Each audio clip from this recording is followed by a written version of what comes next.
tiempo. Esta es nuestra tercera charla en lo que vamos del semestre y esta vez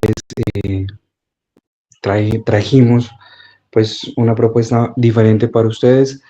El compañero Francisco Peña de sexto semestre, en compañía con el doctor Rubén López, nos van a hablar de lo que es la radiografía de tórax.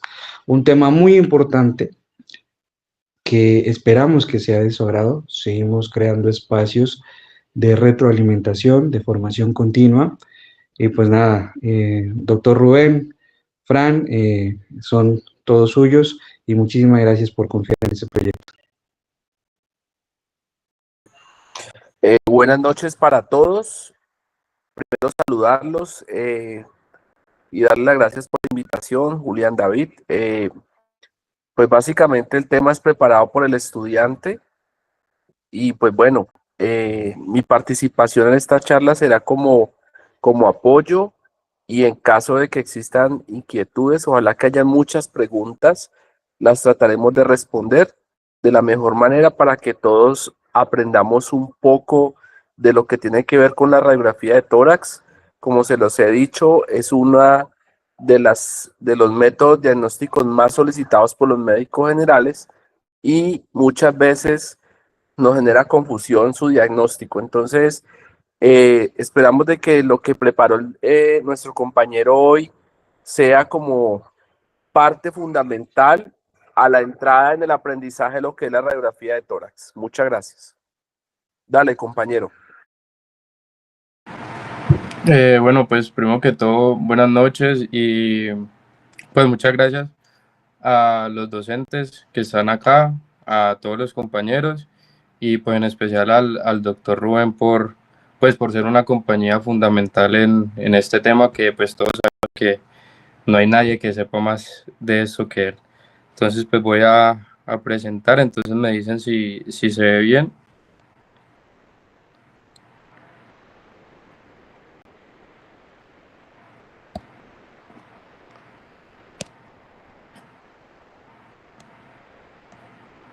No sé si ahí están observando. Sí, señor. Listo, bueno, entonces, pues como ya lo saben, la charla del día de hoy, pues básicamente es de radiografía de tórax. Mi nombre es Francisco Javier Peña, soy estudiante de sexto semestre de medicina de la UCEBA. Entonces, pues básicamente la charla la dividí en 3 bloques. Primero, pues vamos a entender un poco de los criterios de calidad de la radiografía, para pasar luego a conocer un poco de la anatomía radiológica normal, tanto cardíaca como pulmonar. Y pues ya el último bloque, que es tal vez una de las cosas más fundamentales, que son algunos de los patrones patológicos a los que nos vamos a enfrentar, pues comúnmente en nuestra práctica clínica. Entonces empezamos con los criterios de calidad. Pues así como cuando tomamos el electrocardiograma y lo primero que tenemos que ver es si está bien tomado, o cuando nos hacen la espirometría y tenemos que ver si está bien hecha, también tenemos que tener en cuenta unos criterios de calidad a la hora de ver pues la radiografía. Esto es esencial para pues que no vayamos a confundir algunos errores técnicos que pueden haber en la toma de la misma con enfermedades reales. Entonces, ¿qué tenemos que entender? Que son 5 factores principales que nos van a determinar la calidad de nuestra radiografía de la placa que se nos presenta. Estos factores son penetración, inspiración, rotación, magnificación y por último la angulación. Y pues ya ahorita les voy a desglosar cada uno de ellos. Primero tenemos la penetración. Para ello hay una regla de oro fundamental y es que la columna vertebral debe ser visible a través del corazón. Si no vemos la columna a través del corazón, eso nos indica que la placa está insuficientemente penetrada. Es decir, vamos a ver una placa muy clara. Esto es peligroso porque nos puede ocultar posibles neumonías en base izquierda, porque como aquí podemos ver la base izquierda no la podemos ver pues de una buena manera, y pues nos puede ocultar una neumonía o hacernos creer falsamente que hay una insuficiencia cardíaca. Por el contrario, si la placa está muy penetrada, es decir, vamos a ver una placa muy oscura, la trama pulmonar va a desaparecer y nos podemos confundir tanto como con un enfisema como con un posible neumotórax. Entonces, que les quede claro la regla de oro, una columna vertebral visible. Seguimos con la inspiración. Es importante saber que una buena inspiración nos va a eliminar artefactos. ¿Qué debemos hacer para confirmar que la radiografía tiene una buena inspiración? Tenemos que realizar el conteo de costillas, que sean entre 8 y 9 costillas las que podamos observar. ¿Qué pasa? Si el paciente no inspira bien, lo que va a suceder es que las bases pulmonares las vamos a encontrar apiñadas o comprimidas. ¿Y esto qué nos va a hacer pensar? En una neumonía que no existe. Entonces, también tengan en cuenta la regla de oro, contar de 8 a 9 costillas. Seguimos con la rotación. Para saber si el paciente está rotado, debemos tener en cuenta tanto las apófisis claviculares como las apófisis espinosas. Entonces, ¿qué vamos a hacer? Vamos a buscar una apófisis espinosa y vamos a buscar las apófisis vertebrales. Entonces, vamos a trazar una línea de unión y la distancia tiene que ser igual. ¿Qué pasa? Si tenemos, por ejemplo, el paciente rotado hacia la derecha, como lo vemos en la imagen B, podemos ver que la apófisis espinosa está más cerca de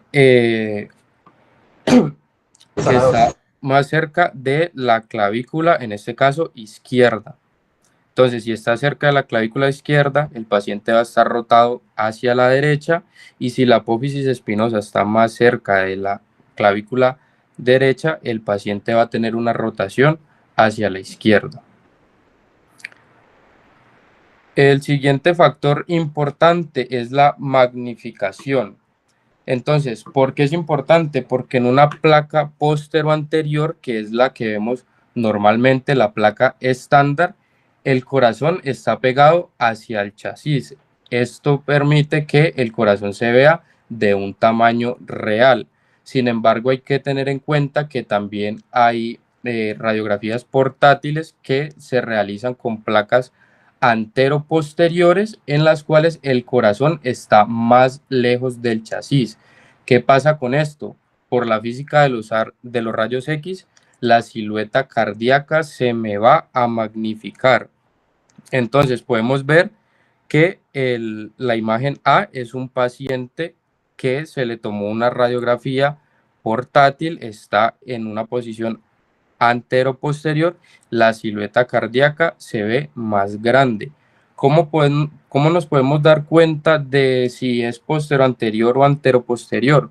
Podemos observar que en la imagen A las clavículas van a estar por encima de las primeras costillas, mientras que en la imagen B vemos que la clavícula está por encima de la tercera o cuarta costilla. También es indispensable ver las escápulas. En el caso de la imagen A, las escápulas están por encima de las bases pulmonares, mientras que en la imagen B, las clavículas están hacia afuera de las bases pulmonares. Entonces, ¿qué es importante? Que sepamos que en una placa anteroposterior no debemos diagnosticar una cardiomegalia, porque siempre el corazón se va a ver magnificado. Y ya el último criterio es la angulación. Normalmente el haz de rayos X es horizontal. Si el paciente se inclina hacia atrás, es decir, si se pone en una posición que conocemos como semidecúbito, obtenemos lo que se conoce como una imagen lordótica apical. ¿Cómo sabemos que la imagen es lordótica apical? Porque las clavículas se van a proyectar por encima de las por encima de las primeras costillas por encima de las primeras costillas y van a perder su forma de S, es decir, vamos a ver unas clavículas rectas que están por encima de las primeras costillas. ¿Qué puede pasar? Que esto nos distorsione los bordes del corazón y nos podemos llegar a confundir. Además, tenemos que tener en cuenta que las imágenes lordóticas apicales nos van a dar un falso oscurecimiento del hemidiafragma izquierdo. Para que Francisco, disculpa. Yo por lo menos no estoy viendo la presentación. A mí también se quitó. Voy.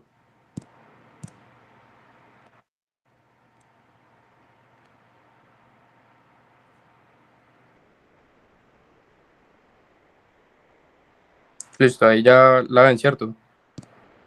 Sí, Francis. Entonces, lo que les estaba explicando es que las clavículas se van a ver por encima de las primeras costillas, se van a ver rectas y va a haber un falso oscurecimiento de lo que es el hemidiafragma izquierdo. Debemos de tener en cuenta que este tipo de imagen, conocida como lordótica apical, nos sirve para observar patologías que están ubicadas en los ápices del pulmón. Ya con esto podemos observar una imagen que está bien tomada. Entonces, ¿cómo vamos a revisar? Podemos revisar en orden. Primero, penetración. Podemos ver cómo se puede trazar perfectamente la columna por encima del corazón. Esto nos asegura que no hay ningún tipo de infiltrado oculto. En la inspiración, contamos las costillas. Bueno, acá hay unas que no se ven, entonces 1, 2, 3, cuarta costilla, quinta, sexta, séptima, octava, novena y décima costilla. Recordemos que debemos de contar entre 8 y 9 costillas para que sea una placa bien inspirada. En cuanto a la rotación, entonces marcamos la apófisis espinosa y las apófisis claviculares y vemos que la distancia es similar. Esto nos indica pues que no hay ningún tipo de distorsión del mediastino por un giro que pudo haber en el momento de tomar la placa. En cuanto a la magnificación, aquí podemos observar mejor lo que les estaba diciendo. La clavícula la encontramos por encima de la cuarta costilla y tenemos las escápulas por fuera de, pues de la trama pulmonar. Y por último, pues tenemos la angulación, también es importante, como les dije, la clavícula está por encima de la cuarta costilla y conservan su forma de S itálica. Entonces, estos son los puntos claves que debemos de observar cuando nos pasen la placa para no ir a confundir un artefacto con una posible patología. Ya esto nos permite pasar pues a lo que sería el siguiente bloque, que es la anatomía radiológica normal. Francisco, permíteme, yo hago unas claridades de pronto para que vamos dejando unos conceptos un poquito claros con respecto primero a la parte de los criterios de calidad, ¿sí? Lo primero que yo les quiero decir es que la penetración, si bien se va a marcar la columna, en este caso la columna dorsal, lo importante es que se marquen o se puedan observar los primeros 4 a 5 cuerpos vertebrales dorsales, ¿listo? Y se van a insinuar el resto de los cuerpos vertebrales. Sin embargo, hay condiciones, por ejemplo, cuando el paciente es demasiado delgado, sobre todo en pacientes ancianos, donde la columna vertebral se va a ver de pronto, se va a ver con mayor penetración. Eso es bien importante. Lo segundo, en cuanto al tema de la inspiración es muy importante porque si el paciente no toma buen aire, no hay una buena expansibilidad pulmonar, eso nos va a afectar de cierta manera la morfología del tórax, o sea, la trama broncovascular no se va a poder observar bien. Y segundo, eso va a dar también a entender de que el paciente pueda tener un proceso congestivo vascular. Entonces, y también altera la morfología del corazón, aumentando el índice cardiotoráxico. Es muy importante que quede claro el concepto que en radiografía de tórax no hablamos de cardiomegalia. El concepto de cardiomegalia es un concepto más por otro método de imagen. De hecho, cuando lo vemos por resonancia magnética o lo vemos por tomografía. Porque las cardiomegalias por rayos X de tórax pueden ser falsos positivos, porque puede haber un derrame pericárdico que simule una cardiomegalia, por ejemplo. Entonces, es importante que hablemos más bien de índice cardiotorácico aumentado. En cuanto a la rotación, me parece muy bien la explicación que tú das en cuanto al posicionamiento. La rotación puede alterar la morfología del mediastino y obviamente la estructura de mayor, que nos dice si hay o no hay rotación, es la tráquea. ¿Listo? Y también obviamente las articulaciones esternoclaviculares cuando ambas son equidistantes. Entonces quería dejar eso claro. Obviamente, al final yo trataré de pronto también de mostrarles unas imágenes para que tengamos y ampliemos más los conceptos, pero quería dejar esa parte muy clara y vamos muy bien, Francisco. Perfecto con todo lo que has dicho. Gracias. Listo, profe, muchas gracias. Bueno, como les decía, en cuanto a la anatomía radiológica normal, pues hay una serie de pasos que podemos utilizar para que no se nos pase absolutamente nada de la radiografía. Obviamente hay muchos métodos. En este caso, pues les voy a enseñar un sistema que se llama ABCDE. Entonces, ¿en qué se basa este sistema? Primero tenemos la A de vía aérea. Entonces, ¿qué tenemos que buscar? Primero buscamos la tráquea, que pues la vemos como una columna de aire, que en este caso pues es radiolúcida. Y también se puede evaluar aquí el ángulo de la carina. En esta placa pues no se ve muy bien dónde está el ángulo de la carina, pero pues normalmente normalmente mide de 40 a 90 grados, pero pues el promedio en un adulto es entre 60 y 70 grados. Viendo también el ángulo de la carina, pues nos permite observar lo que sería la permeabilidad de los bronquios principales. Seguimos con la B, que es la anatomía pulmonar. Pues a diferencia de lo que muchos creemos cuando vemos una radiografía por primera vez, pensamos que las líneas blancas que vemos, por decirlo así, son bronquios. Verdaderamente lo que vemos principalmente son vasos sanguíneos, ya que los bronquios sanos tienen paredes tan finas que suelen ser invisibles. ¿Cuál es la regla? Los vasos que hay en las bases deben ser más grandes que los que hay en los vértices.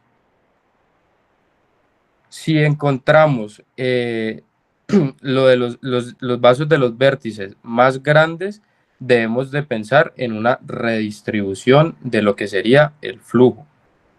Una vez visto la B, pasamos a la C, que es la circulación, y aquí pues tenemos en cuenta lo que nos hablaba el doctor Rubén, que es el índice cardiotorácico.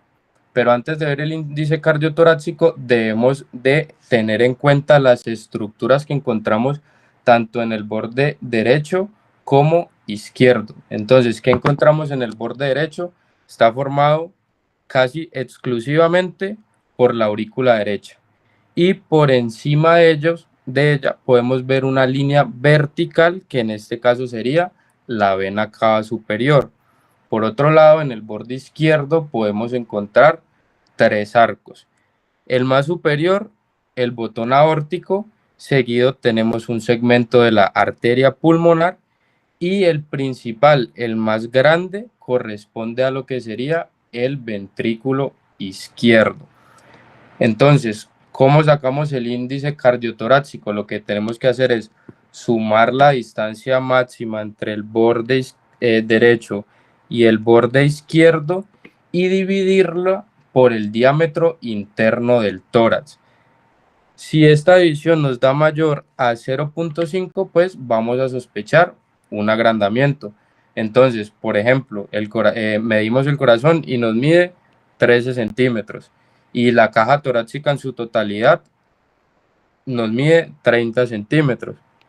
Lo que hacemos pues es una división, en este caso nos da 0.43 y tenemos un índice cardiotorácico normal. Continuamos con la D, en este caso pues es de los diafragmas. Debemos de tener en cuenta pues que normalmente, obvio, el derecho va a estar más alto porque debajo tenemos el hígado, y hay algo muy importante, y es que tenemos que siempre revisar los ángulos costofrénicos laterales. También es muy importante revisar los posteriores, pero pues ya les voy a explicar más adelante cómo revisamos los posteriores, que básicamente pues son en placas laterales.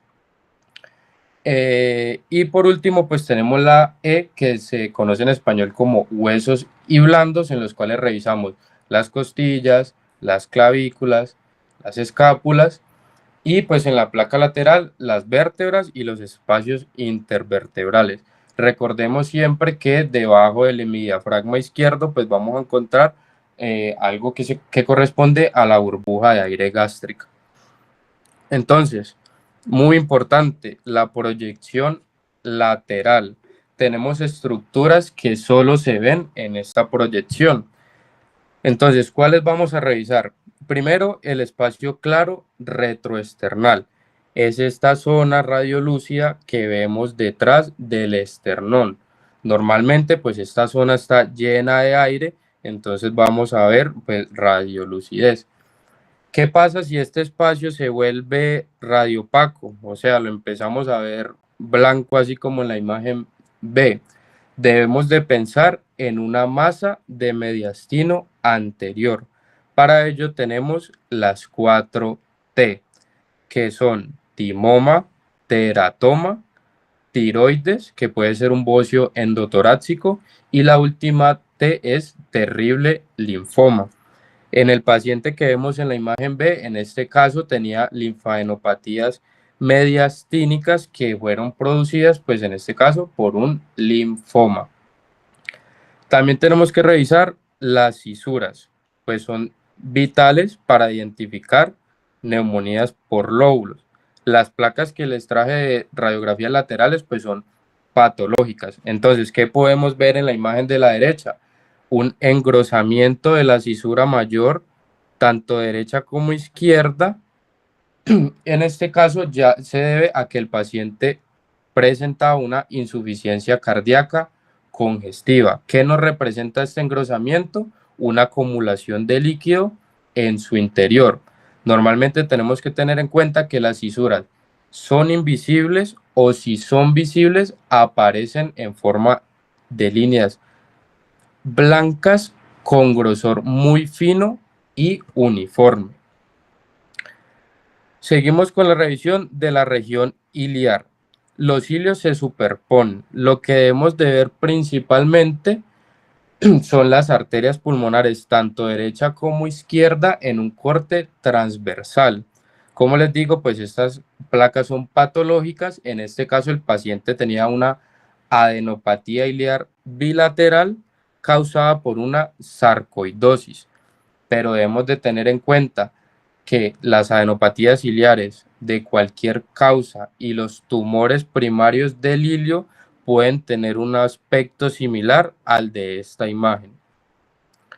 Seguido a esto, revisamos lo que son los diafragmas. Es fundamental revisar los ángulos costofrénicos posteriores. Primero, lo normal. Por anatomía normal, el diafragma derecho suele ser más alto. Lo podemos ver de principio a fin, mientras que el izquierdo se borra adelante porque choca pues con lo que sería el corazón. En esta imagen, si observamos la flecha blanca, podemos ver que el ángulo posterior está ocupado por una mancha radio opaca que nos está ocultando la curva normal del diafragma. A esto es lo que conocemos como un borramiento del seno costofrénico, y lo que nos indica es que hay un derrame pleural de pequeño volumen. Ya lo último que tenemos que revisar en la placa lateral es el signo de la columna. Entonces, hay un patrón indispensable, que es que en una radiografía lateral no patológica vamos a ver una progresión de la radiotransparencia. Es decir, a medida que vamos descendiendo por la columna dorsal, las vértebras cada vez se van a ver más radiolúcidas, o sea, las vamos a ver más oscuras, porque hay más aire y hay menos tejidos que la cubran. Sin embargo, noten que aquí en la imagen pues que tenemos como B, mientras vamos bajando encontramos una mancha radio opaca. Este es el famoso signo de la columna. ¿Qué nos indica esto? Que hay algo sólido, que puede ser tanto una neumonía o algo líquido que nos está ocupando el lóbulo inferior y nos está bloqueando lo que sería pues el paso de los rayos. Esta herramienta es indispensable, es clave, porque como vemos en la imagen A, nos está ocultando una posible neumonía que se encuentra detrás del corazón. Es decir, pueden ser neumonías que nos pasan desapercibidas. Entonces ya con esto pues entendemos un poco lo que es la anatomía normal y podemos pasar a los patrones patológicos. No sé si el doctor Rubén tenga algo más que decir en la anatomía normal. Bueno, para mí siempre ha sido muy importante dejar claro que cuando nosotros valoramos la radiografía de tórax, obviamente la anatomía es importante porque lo que se está trasladando y se está observando en una radiografía de tórax no es solamente observar la tráquea, pues la tráquea es obviamente la estructura de referencia, porque pues la estamos viendo radiolúcida porque hay aire y pues vamos a ver los bronquios. De hecho, la tráquea tiene bastantes variantes anatómicas, entre esas algo que se llama la traqueomalacia, que es una dilatación de los anillos traqueales y es muy frecuente en el paciente con antecedentes de enfermedades por enfisema, como son, por ejemplo, el EPOC, y pacientes que han sido también sometidos a procedimientos como ventilación mecánica invasiva cuando han tenido intubaciones prolongadas o algunas patologías propiamente como las laringotraqueitis que pueden convertirse posteriormente en una traqueomalacia, o sea, una dilatación, y esto pues de los anillos traqueales y va a condicionar unos cambios en la mecánica pulmonar. También es importante anotar de que el índice la silueta cardíaca puede tener variantes anatómicas. Por ejemplo, podemos observar un botón aórtico no al lado izquierdo, sino al lado derecho. Eso nos puede indicar de que puede existir alguna alteración a nivel del arco aórtico, como una aberrancia de las arterias clavias, o puede haber una malrotación de vasos o una superposición de vasos. Recordemos que existen las cardiopatías congénitas. Y otro punto muy importante cuando valoramos el índice cardiotorácico es evidenciar si existe o no agrandamiento, no solamente o la prominencia que puede haber a nivel de la silueta de la aurícula del lado izquierdo, ya que a través de esta podemos suponer o inferir de que pueda existir una alteración, ya sea una estenosis mitral que esté condicionando el agrandamiento de la aurícula del lado izquierdo. En cuanto al parénquima pulmonar, pues ya vamos a ver las patologías más frecuentes que tienen que ver con el parénquima pulmonar. Me parece muy importante también de que en algún momento la anatomía también tiene que mostrar lo que son las líneas a nivel del mediastino, que cuando esas líneas hay algún tipo de alteración, muchas veces tienden a confundirse como si fueran patológicas. Y otro punto muy importante es que en los tejidos blandos, no solamente nosotros miramos el tórax, el pulmón, perdón, sino que hay que mirar la pared del tórax porque pueden existir tumores de la pared del tórax que nos pueden alterar las densidades a nivel del parénquima pulmonar. Pero pues eso ya sería tema de una posterior charla, pero en cuanto a la anatomía que se expuso, también es muy importante el ilio pulmonar.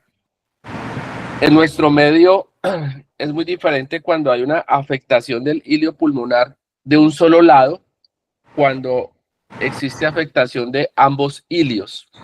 Cuando existe afectación de un solo ilio, tenemos que pensar por ejemplo, en una enfermedad metastásica, un tumor, por ejemplo, el tumor que le gusta aparecer mucho a nivel del hilio pulmonar son los carcinomas broncogénicos, el tumor de células pequeñas del pulmón y el tumor de células grandes del pulmón, ¿sí?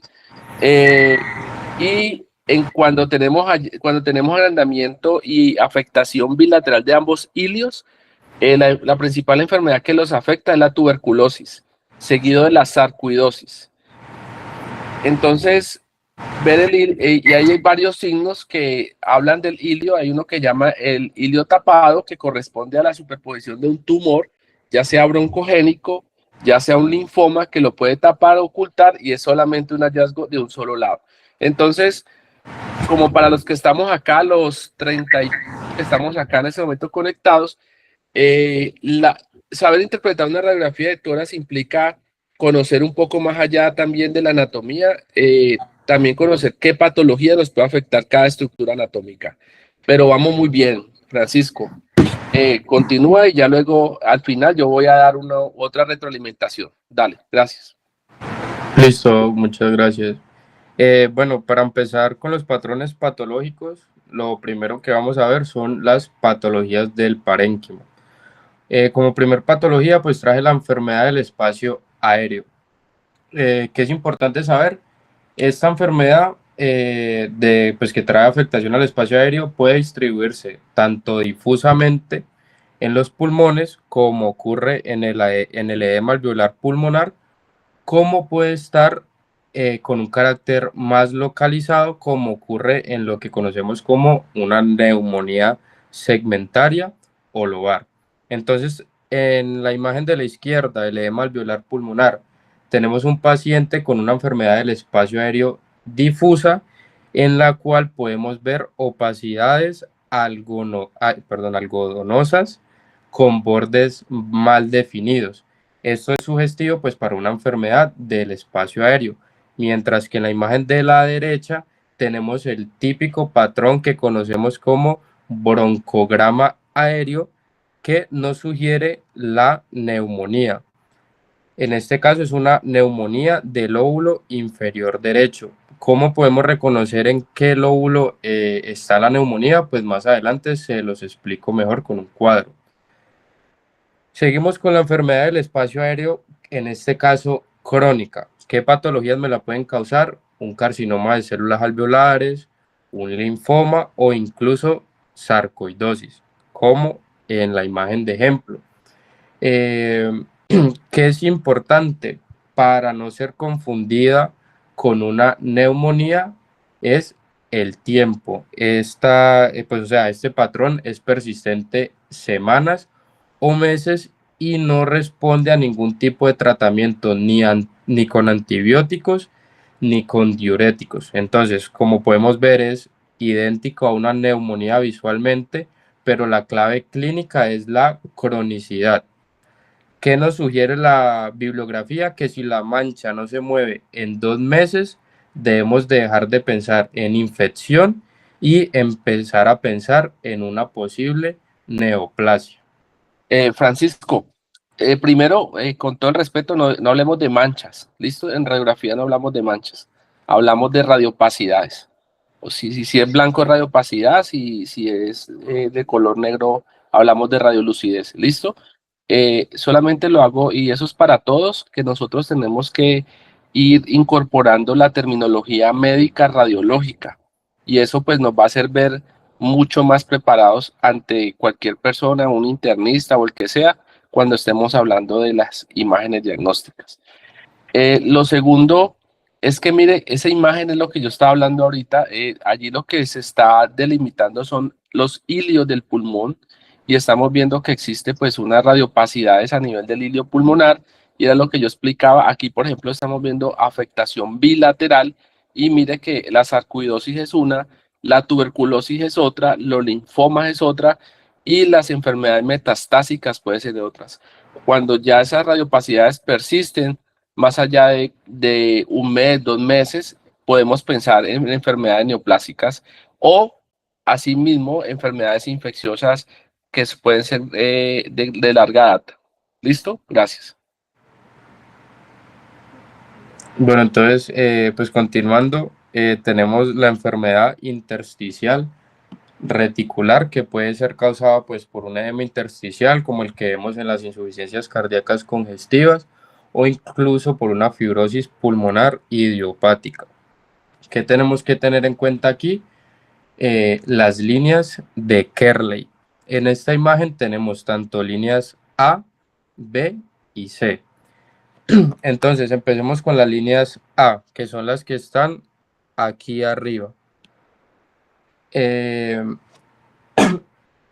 Estas líneas son más largas y se van a dirigir de la periferia hacia el ilio. ¿Qué nos representan las líneas A de Kerley? Un edema en los tabiques conectivos más profundos del pulmón.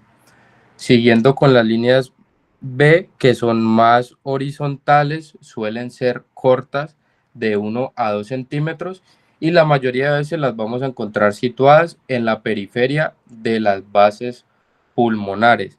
¿Qué nos representan las líneas B? Un engrosamiento de los tabiques interlobulares. Y por último, como vemos señalados en las líneas negras, son las líneas C de Kerley. ¿Qué nos representan las líneas C de Kerley? Un engrosamiento tanto de los vasos linfáticos como del tejido conectivo de la cara, tanto anterior como posterior del pulmón. Se van a distribuir en las bases y nos van a formar un aspecto de red. Continuando con las enfermedades del intersticio, tenemos la enfermedad intersticial nodular. ¿En qué patologías las podemos observar? En carcinomas metastásicos, en silicosis o en tuberculosis miliar. ¿Qué pasa? Que el material se deposita formando cúmulos esféricos, en este caso ubicados en el intersticio. La imagen que podemos ver pues es un paciente que tiene focos metastásicos pequeños que se deben a un carcinoma tiroideo. ¿Qué vemos aquí? Un patrón que conocemos como patrón micronodular, que en la bibliografía se describía como un patrón en granos de arena. Continuamos con la enfermedad intersticial mixta, también reconocida como enfermedad intersticial retículo nodular, y pues la patología base que encontré que causa la afección reticulonodular es la sarcoidosis, que vamos a ver una combinación tanto del patrón reticular como el nodular. Por ejemplo, en esta radiografía observamos adenopatías ciliares bilaterales, que son la de las flechas negras continuas, y también tenemos una enfermedad pulmonar intersticial difusa, que es la que observamos en el círculo negro. Dentro del círculo negro podemos ver lo que les estoy diciendo, que es el patrón retículo nodular. Entonces, ¿qué es importante? Que básicamente si vemos lo que sería el broncograma aéreo, nos orientemos más por un problema alveolar. Si vemos las líneas de Kerley o un patrón nodular, nos orientamos más por un problema intersticial. ¿Qué pasa? Que hay una enfermedad mixta que conocemos porque se ve mucho, que es la tuberculosis. Como ya sabemos, pues es una infección que está causada por la Mycobacterium tuberculosis, que nos puede causar tanto consolidaciones, afectándonos el espacio aéreo, tanto cavitaciones que nos afectan directamente lo que es el intersticio. Entonces, en la imagen que dice tuberculosis primaria, ¿qué podemos ver? Marcado con la flecha negra, una prominencia del ilio derecho. Esto se debe pues a determinadas adenopatías iliares que tiene el paciente. En los casos en que la tuberculosis me causa neumonía, la tuberculosis primaria lo que nos va a afectar principalmente son los lóbulos superiores con una frecuencia ligeramente mayor a los lóbulos inferiores. Pero en este paciente podemos ver que la afectación es tanto en lóbulos superiores como en lóbulos inferiores. Y en la parte de la imagen de la derecha, pues lo que vemos es un paciente que tiene la tuberculosis activa y se observa lo que conocemos como cavitación. Es una cavidad de paredes finas, en este caso está ubicado en el lóbulo superior derecho. Pasando de las patologías del parénquima, encontramos un patrón muy importante a entender y es que nos puede causar un patrón radioopaco en todo un hemitórax. ¿Para qué es importante? Para poder diferenciar las atelectasias, los derrames pleurales masivos, la neumonectomía y la neumonía de todo un pulmón. Entonces empecemos con la atelectasia. Hay patrones a revisar que son pues muy sencillos si los entendemos y nos pueden orientar muy fácil. Entonces, en la atelectasia de todo el pulmón, pues debemos de entender pues que es la pérdida de volumen del pulmón debido a que hay una reabsorción del aire tras una obstrucción bronquial que puede ser por un tapón de moco o por un tumor. Entonces, el pulmón lo que va a hacer es desinflarse y empezar a ocupar menos espacio. Entonces, como les venía diciendo, ¿qué es importante? Que en la atelectasia de todo el pulmón vemos que hay un desplazamiento visceral hacia el lado de el patrón radioopaco. Entonces, como podemos observar, aquí se ve claramente la tráquea que se está desviando hacia el lado izquierdo del paciente. Y también podemos ver la silueta cardíaca que se está desplazando hacia el lado radioopaco. Entonces, ¿qué es importante? En la atelectasia, el desplazamiento visceral va a ir hacia el lado de la opacidad. Por otro lado, tenemos el derrame pleural masivo. A diferencia de la atelectasia, el desplazamiento no va a ser hacia la opacidad, sino que va a ir alejado a la opacidad. Al ser el líquido una masa que me está ocupando espacio, pues esta va a actuar como empuje. Entonces, tanto la tráquea como el corazón van a ir desplazados hacia el lado sano. Como podemos ver en la flecha negra, la tráquea se me está yendo hacia el lado izquierdo y como vemos en la parte de abajo, el corazón también se está desplazando hacia el lado sano. En este caso es una placa de un paciente pues, que tuvo un derrame pleural de gran volumen y en la toracocentesis se le realizó una extracción de 2 litros de líquido serosanguinolento, que era pues el que me estaba provocando ese desplazamiento de las estructuras. Seguimos con la neumonectomía, pues que es la ausencia quirúrgica de un pulmón. Con el tiempo el espacio vacío se va a llenar de líquido y el mediastino pues se va a desplazar hacia el lado de la neumonectomía. En este caso pues el paciente solo llevaba un día tras cirugía y también podemos observar que en el proceso se le hizo una extirpación de una costilla. ¿Qué va a pasar a lo largo de las semanas? El hemitórax derecho se va a llenar de líquido y el corazón y las estructuras mediastínicas se van a desplazar de manera gradual hacia el lado de la neumonectomía. Entonces, ¿cuál es el problema? Visualmente lo podemos confundir con una atelectasia, porque recordemos que este espacio que vemos aquí de radiolucidez no lo vamos a ver después de una semana. ¿Qué sí vamos a ver? Las grapas, y esto es lo que nos puede orientar a saber que no es una atelectasia, sino que el paciente pues es poscirugía y le hicieron una neumonectomía. Por último, tenemos lo que es la neumonía de todo el pulmón. En este caso, pues es una consolidación alveolar que está afectando a todos los lóbulos de un solo pulmón.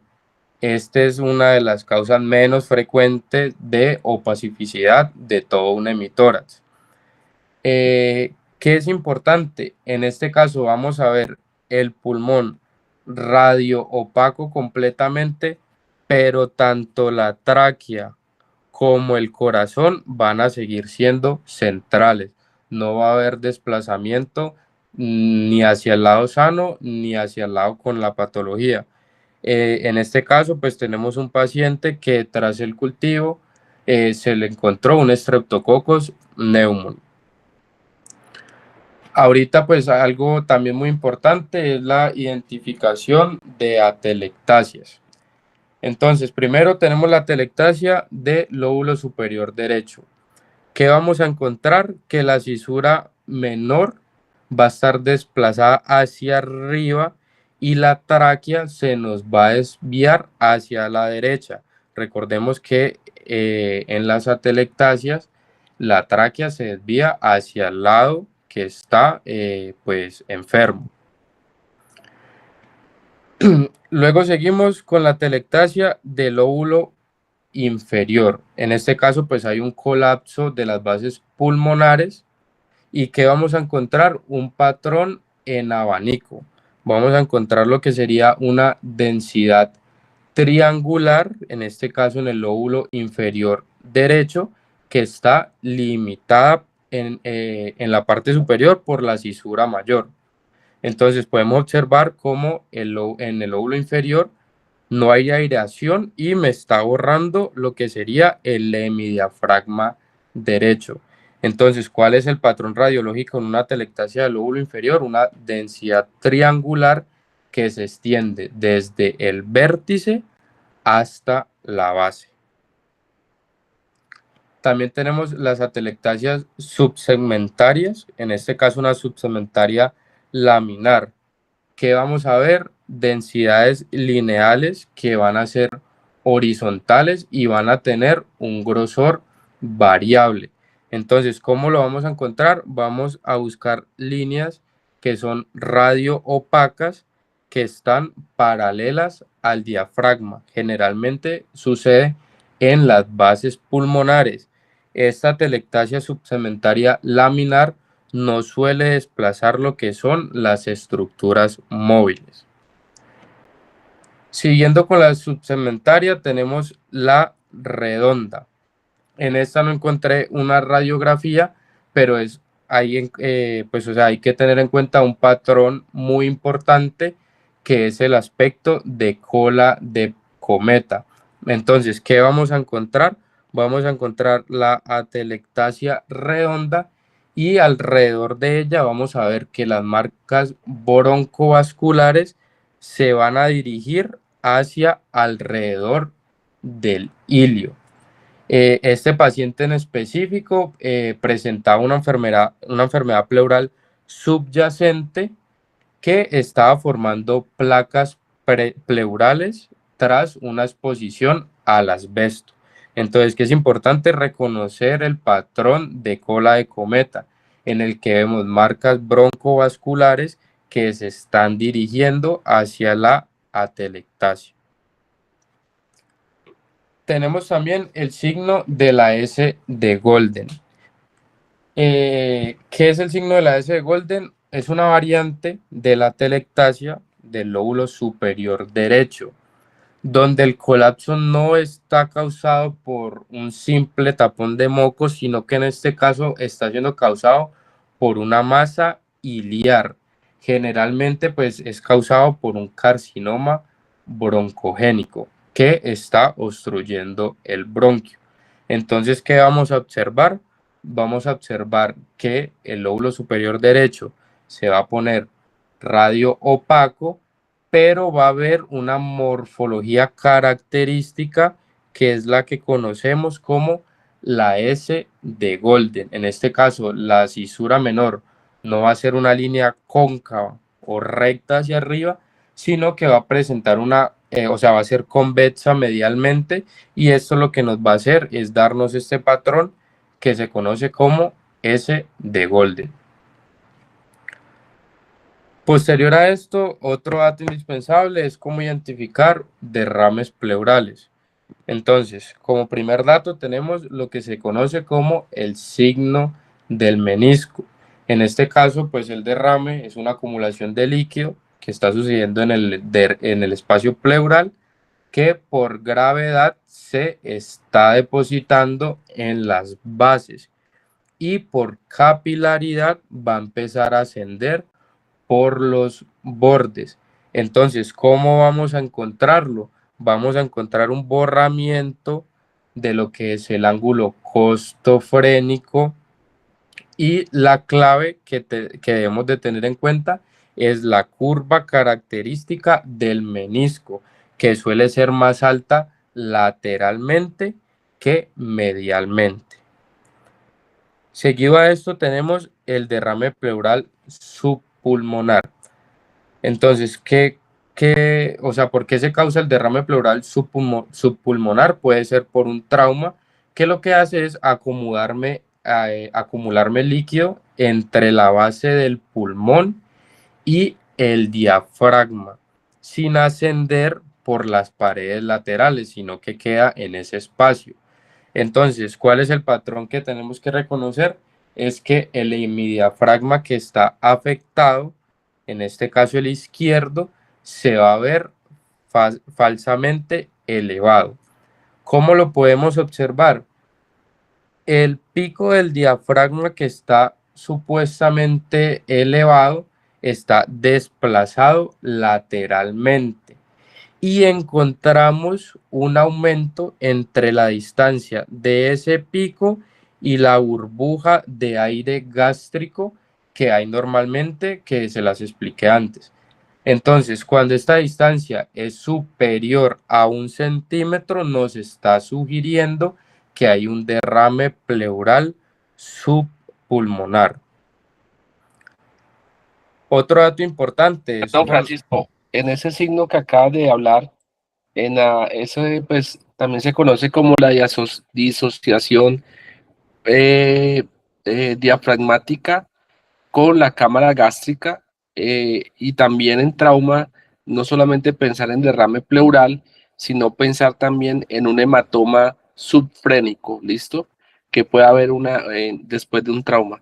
Es muy importante también observar los arcos costales si están fracturados, si existe esa disociación, más que el mismo derrame puede haber un hematoma subdiafragmático. Gracias. Listo, profe. Entonces, continuando, tenemos el derrame pleural, y es cómo lo vamos a ver en un paciente que está en decúbito supino. Entonces, ¿qué vamos a encontrar con el paciente en decúbito? En este caso, el derrame está al lado derecho, se va a depositar sobre la superficie pleural posterior y nos va a dar lugar a una zona radio opaca, sobre todo el hemitórax, que como podemos ver es más denso en la base y es menos denso en el ápex pulmonar. Que es importante saber que, a diferencia de una neumonía o una atelectasia masiva, todavía se pueden reconocer todavía se puede reconocer la trama vascular a través del patrón con radioopacidad. Seguimos con dos muy importantes, que es el derrame loculado y el pseudotumor. Entonces, el derrame loculado lo podemos ver en la imagen A, que es una acumulación delimitada del líquido pleural, que en este caso está siendo sostenida entre las capas de la cisura menor, y esto nos va a dar una forma muy característica, que es una forma lenticular, mientras que en la otra imagen lo que vemos es lo que conocemos como pseudotumor, que es una acumulación de líquido generalmente bilateral, que van a tener formas inusuales y que van a hacer, aparentemente vamos a pensar que están desafiando las fuerzas de la gravedad. ¿Por qué pasa esto? Porque este líquido está atrapado en el espacio pleural, generalmente ocasionado por adherencias. El siguiente patrón también es muy importante. En este caso, pues es un hidroneumotórax A diferencia del derrame pleural normal que encontramos la forma de menisco, es decir, que es curvo, aquí vamos a ver una línea perfectamente horizontal que nos está separando la radiolucidez del aire y la radiopacidad del líquido. Este siempre nos indica que ha entrado aire al espacio pleural, sea por trauma, sea por cirugía o sea por una fístula. Entonces va a haber tanto aire como líquido. Otro patrón importante, las neumonías. Entonces, primero tenemos el patrón clásico, la neumonía lobar. Entonces, ¿qué es? Es una consolidación de los espacios aéreos, es decir, de los alvéolos, que se llenan de exudado y suelen afectar un lóbulo completo. Entonces, ¿cuál es la imagen que tenemos que encontrar? El patrón radiológico, el broncograma aéreo. ¿Cómo reconocer en qué lóbulo me está afectando? Ya se los explico más adelante en un cuadro. Pero pasemos con las bronconeumonías. Esta infección se está propagando por el árbol bronquial y está afectando a varios segmentos del pulmón simultáneamente. No es un solo lóbulo, sino que son varios segmentos que están siendo afectados de manera simultánea. Entonces, ¿qué vamos a ver? Vamos a ver un patrón que se conoce como moteado algodonoso. No suele tener broncograma aéreo porque el propio bronquio está lleno de exudado. Entonces, ¿qué vamos a buscar? Patrones radiopacos múltiples, separados, que se dan generalmente en las bases y no están respetando ningún límite lobar y cuentan con bordes mal definidos. Seguido a esto tenemos la neumonía intersticial, que ya es el patrón que les había explicado anteriormente, que es el aspecto retículo nodular que se da en infecciones virales o por micoplasmas. Entonces, es el mismo que les expliqué anteriormente, es el patrón retículo nodular. Entonces, el signo de la silueta. Este signo es indispensable porque nos va a mostrar en qué lóbulo tenemos la neumonía. Entonces, la neumonía en el lóbulo superior derecho nos va a borrar la aorta ascendente. La neumonía en el lóbulo medio derecho nos va a borrar el borde cardíaco derecho. La neumonía en el lóbulo inferior derecho nos borra el hemidiafragma derecho. En el lóbulo superior izquierdo nos borra lo que sería el botón aórtico. En la língula nos borra el borde cardíaco izquierdo. Y en el lóbulo inferior izquierdo lo que nos va a borrar es el hemidiafragma izquierdo. Entonces vamos a ver los ejemplos. Tenemos una neumonía en el lóbulo medio. Obviamente ese lóbulo es en el pulmón derecho porque pues, ese es el que está dividido en 3 lóbulos. Entonces, en el lóbulo medio, ¿qué nos está borrando? Nos está borrando todo el borde derecho del corazón. Entonces, ya sabemos, si me borra el borde derecho, ¿dónde está la neumonía? En el lóbulo medio.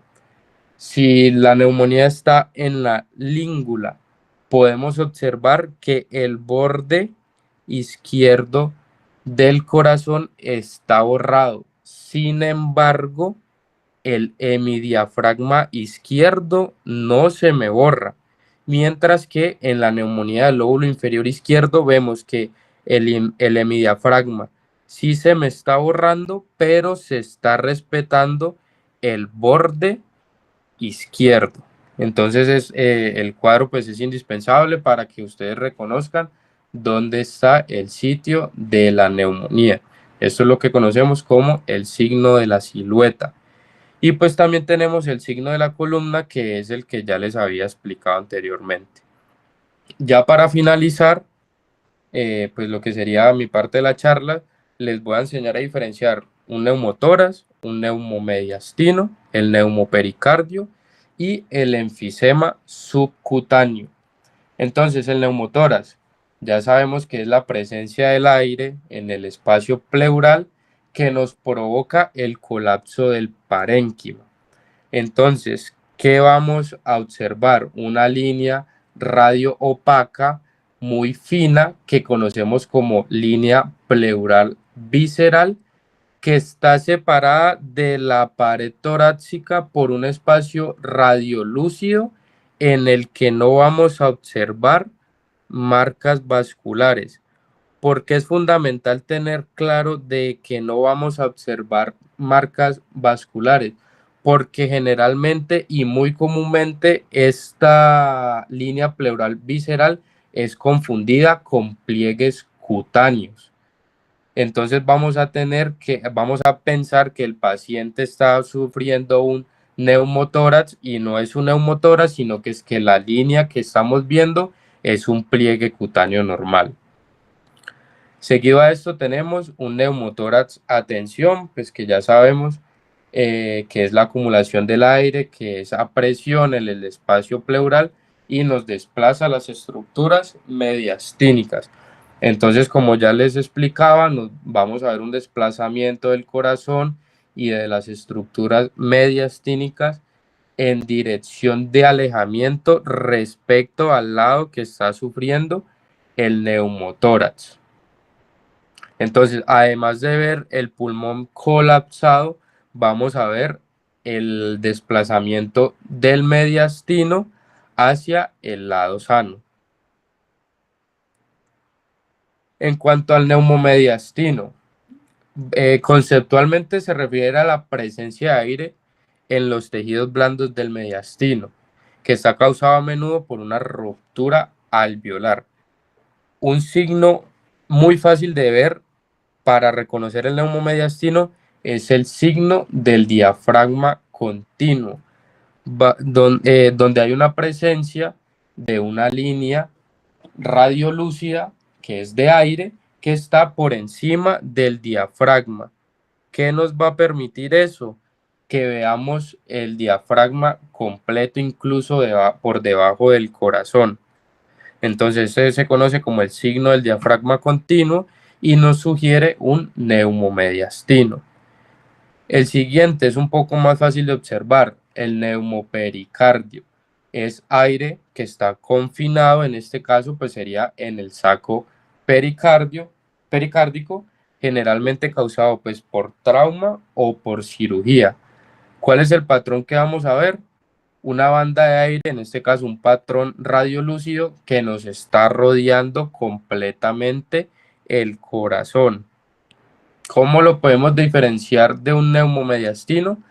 Que este aire, este patrón no va más allá de la raíz de los grandes vasos, ya que el saco pericárdico pues termina ahí.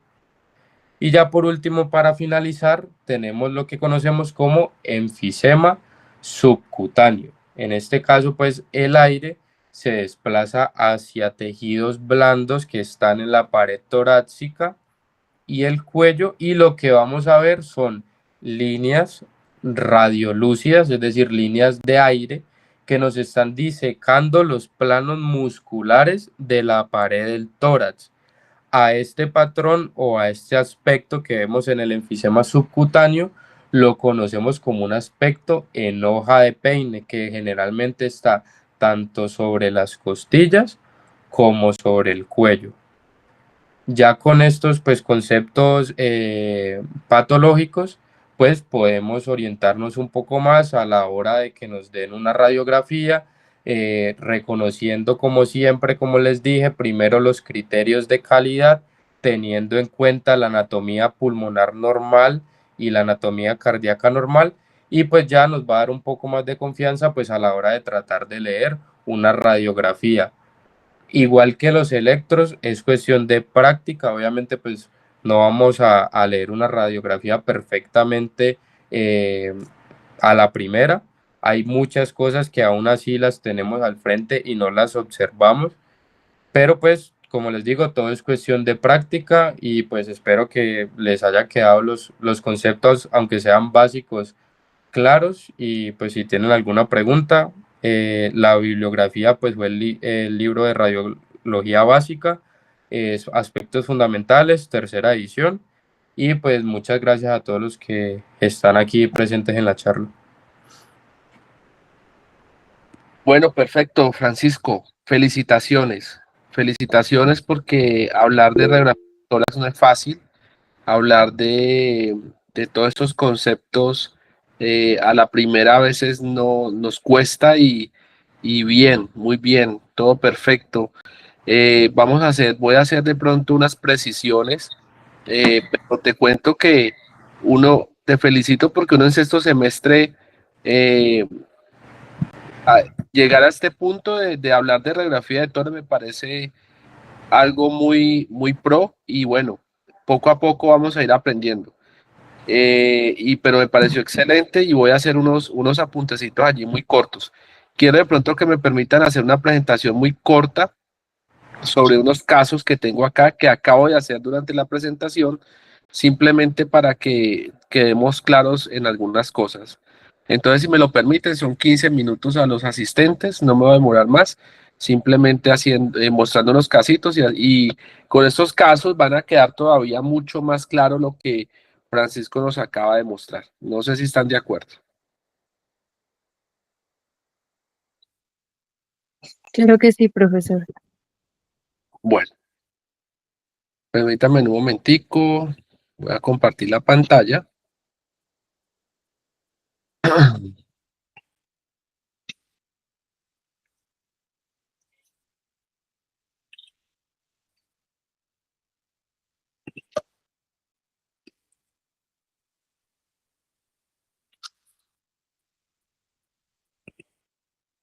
Estamos observando la pantalla, ¿cierto? Sí, profe. Sí. Listo. Resulta que el pulmón o el parénquima pulmonar realmente tiene varios componentes. Yo se los comentaba el otro día a los compañeros.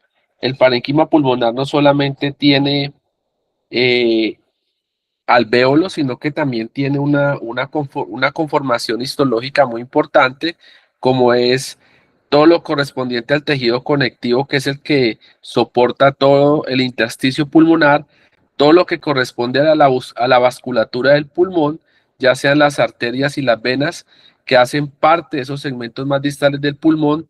También es muy importante conocer y recordar de que el pulmón tiene también unas estructuras como son los linfáticos. Él ahorita nos mostraba muy bien cómo aparecía, por ejemplo, las enfermedades, las carcinomatosis, por ejemplo, en este caso, un paciente con un tumor de tiroides que hace enfermedad metastásica del pulmón y lo hace a través de esta vía, a través de la vía linfática. Lo mismo lo que es la TBC miliar. Y lo otro, lo que son las patologías que ocupan el espacio alveolar, sobre todo los procesos consolidativos, ya sea neumonía o procesos como por ejemplo el edema pulmonar que condiciona un ocupamiento de líquido a nivel no solamente intersticial, sino que también puede pasar hacia el espacio alveolar. Y no olvidar, obviamente, la pleura, que hay muchas patologías que se asocian a la pleura por ser una serosa, y entre esas la infecciosa más importante, la tuberculosis, y la no infecciosa asociada, por ejemplo, a enfermedades, ya sean, por ejemplo, como el lupus, puede ser una manifestación de una mujer, o aquellas enfermedades como la desnutrición Doctor, severa, la cirrosis. ¿Perdón? doctor, no estamos viendo la presentación. ¿Se cortó la presentación? No la estamos viendo, doc, disculpe. Listo, ya miro otra vez. ¿La están viendo ahí?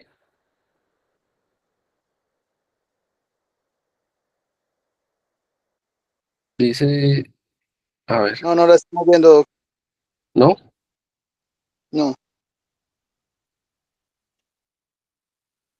¿Y ahí? ¿La están viendo allí? No, doc. Profe, es como una imagen, o sea, no es una radiografía, ¿no? No, no es una radiografía, es una figura, es una ilustración. Yo la estoy viendo. Ah, Sí, sí, profe, entonces. ve una ilustración del Sí. alvéolo y se ve vasculatura. Exactamente, exactamente, sí, eso es lo que estoy mostrando. Ya, ahora sí, ahí está la radiografía, ¿la ven? Sí, señor. Sí, Ok, entonces miren, ahorita Francisco nos mostraba mucho la anatomía, los conceptos de calidad. Entonces, observemos esta radiografía. ¿Ustedes qué opinan de esta radiografía? ¿Cumple con los criterios de calidad?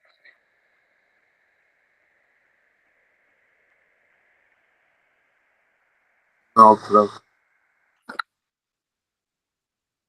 ¿Por qué no cumple con los criterios de calidad? pues la tráquea no se descentra, no sé, quedé como un poco difuso. Entonces, mire que esta paciente tiene una escoliosis, ¿sí? Tiene una desviación del eje longitudinal de la columna dorsal y esto condiciona que la paciente cuando se le realice la radiografía, pues no va a quedar completamente centrada. Entonces, estas son las variantes que nos podemos encontrar en el día a día de los pacientes que llegan a urgencias. Por ejemplo, aquí vemos una tráquea, la tráquea está aquí básicamente delimitada en esta zona radiolúcida. Vemos los bronquios, vemos el bronquio principal del lado derecho y el bronquio principal del lado izquierdo. Entonces, lo que yo les quiero mostrar con esto es que no todas las radiografías van a cumplir esos criterios de calidad y que el verdadero reto que nosotros tenemos que cumplir como médicos es poder hacer el diagnóstico radiológico con la imagen que podamos obtener del paciente en ese momento que lo estamos atendiendo. Si ustedes observan y quiero llamar su atención, miremos cómo se observa el botón aórtico, pero vemos este aumento de la radiodensidad a nivel de la aorta torácica, la cual se observa de trayecto tortuoso. Vemos unas placas de ateromas en las paredes y pues ya esto nos dice que el paciente tiene una enfermedad aterosclerótica importante. Con este botón aórtico tan elongado y esta aorta de trayecto tortuoso, pues obviamente nos va a alterar mucho algunas de las densidades que podamos ver a través de la silueta cardíaca. Sin embargo, podemos observar algo del hilio del pulmón, lo vemos acá superpuesto sobre la silueta y en el lado izquierdo y en el lado derecho, pues prácticamente un poco insinuado. Si ustedes observan en esta base del pulmón del lado derecho, vemos que a nivel del parénquima pulmonar podemos observar un aumento de la radiodensidad del pulmón, que esto puede estar relacionado con un probable proceso consolidativo en evolución, sin embargo no presenta objetivamente la presencia de broncograma aéreo. Vemos que el hemidiafragma del lado derecho está ligeramente aplanado y se observa esta radiolucidez superpuesta en el borde inferior, que correspondería al mismo pulmón. Sin embargo, sin olvidar que en la parte posterior este pulmón está completamente hiperinsuflado. Y aquí, en esta zona de acá, vemos la cámara gástrica. Pero, ¿qué opinan ustedes de esta irradiolucidez que se está superponiendo aquí en toda la mitad del tórax? ¿A qué pueda corresponder esto que estamos observando acá?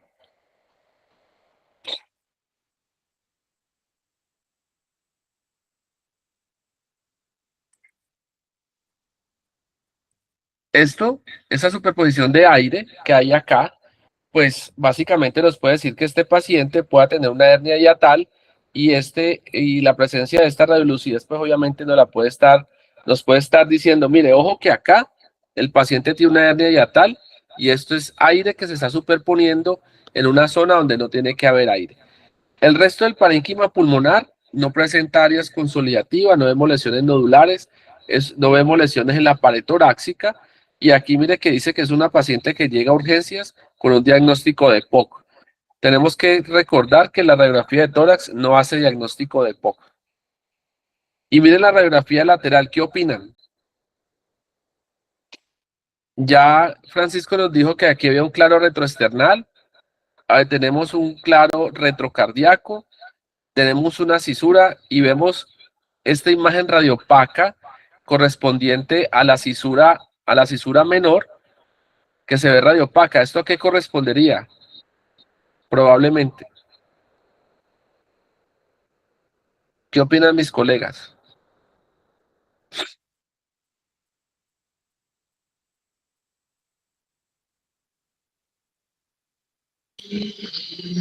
Esa imagen radiopaca está ocupando toda la cisura. Ajá, ¿Sí es? sí, señor. O sea que esto probablemente puede ser líquido que está dentro de la cisura. ¿Listo?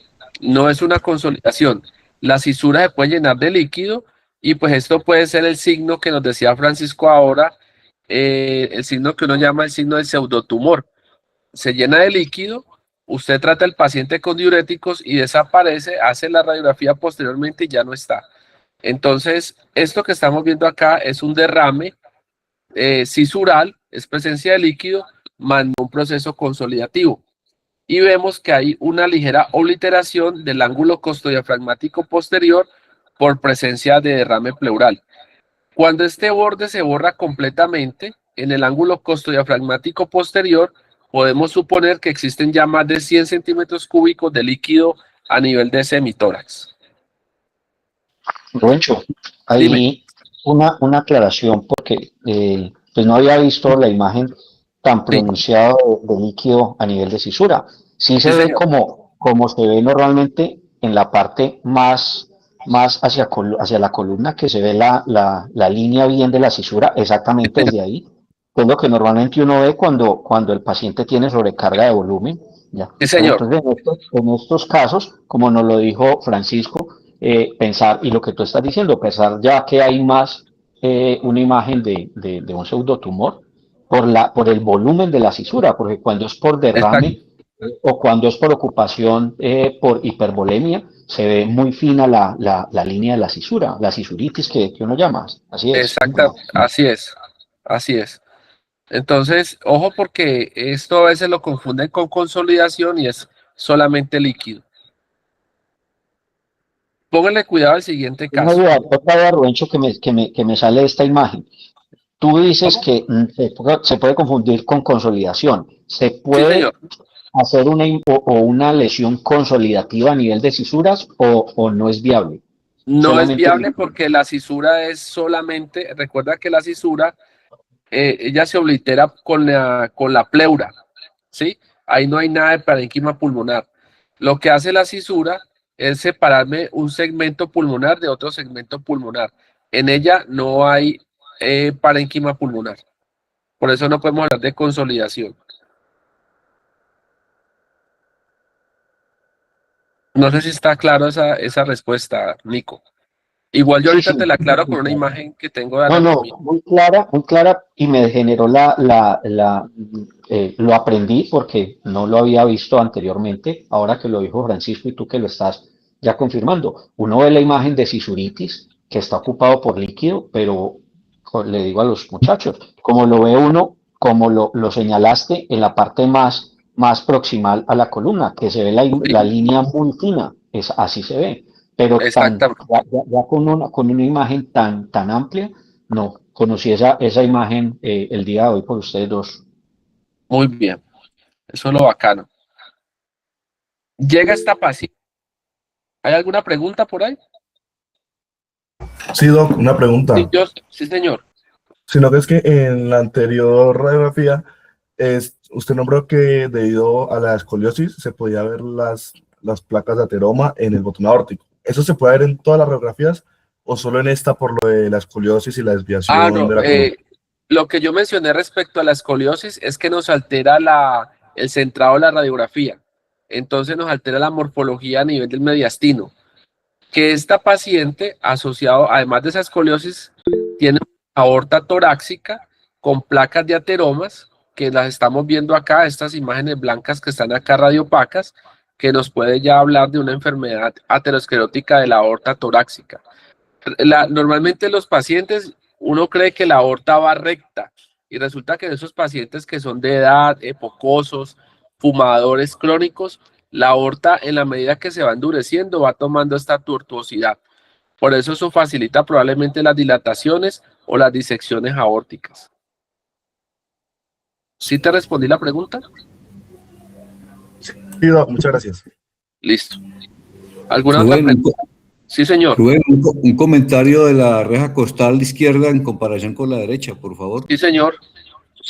Ya, la reja costal, como la paciente está rotada, Entonces, vemos que la morfología a nivel de los arcos costales, estos que estamos viendo acá son los arcos costales posteriores. Entonces, vamos a ver que hay una diferencia en cuanto al tamaño de la emitora del lado derecho correspondiente con la del lado izquierdo, porque está quedando más apoyado este lado de acá. O sea, la paciente está quedando no totalmente de frente, sino como en una posición oblicua, y por eso estamos viendo más prominente y estos cambios de la reja costal en esta zona. Pero no es que exista alguna alteración respecto quirúrgica o nada, simplemente es por posicionamiento. Todo esto nos lo está alterando la escoliosis que tiene la paciente, doctor Ravalli. Muchas gracias. Listo, doctor. Provecho, esas imágenes que nos describe ahí el doctor Rabagli, también uno las encuentra en ocasiones en atelectasias, ¿no es cierto? Sí, las atelectasias tienen más o menos 11 signos radiológicos. Entre esos, uno es que haya una disminución de los espacios intercostales. Pero yo te voy a decir algo con toda la realidad. Yo poco he visto ese signo de cuando existe una disminución de los espacios intercostales en la presencia de atelectasia. De hecho, en esta paciente podemos ver que no hay ni atelectasia apical, ni atelectasia en el tercio medio del tórax, ni tampoco a nivel diafragmático. Una clave diagnóstica cuando hay una atelectasia, por ejemplo, apical, existe un signo radiológico que llama el signo del pico justafrénico. Es un pico que sale aquí y eleva el hemidiafragma por una probable atelectasia a nivel apical superior.